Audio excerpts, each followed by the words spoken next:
we were just talking about a client who is doing fantastic, doing really Right. well, has a profit margin, and is starting to think about the next year. What do we want to do in sales?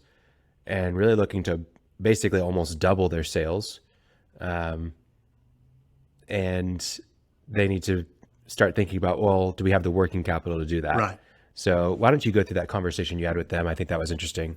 We were just reviewing, this client has pretty new books. In other words, for Mm-hmm. a while they were a mess, and we've had good books now. So showing a really nice profit and really excited, and rightfully so, doing a really good job. And it's a lady. She said, what do you think our target ought to be next year? I said, well, let's think about that. Well, how about double? I said, can you do that in sales? She goes, oh yeah, we can double. I said, well, let's making working capital simple, right? We said, Mm-hmm. well, if you double your sales, I want you to go to your balance sheet. How many accounts receivable do you have? And with round numbers, 150,000. How Yeah. much accounts or inventory do you have? In other words, how much inventory do you need to service that level of sales? It also was 100,000, 150,000.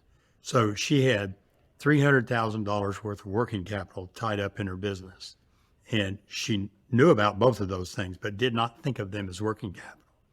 I said, well, if you double your sales, you're going to have to double those two things as well. If you continue to run the way that you've always run, you're going to have 300,000 of receivables and 300,000 of inventory.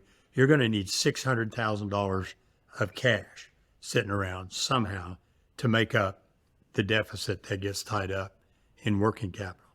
And doesn't mean you can't do that. I think we'll talk about it a little bit. There are things you can do to improve that.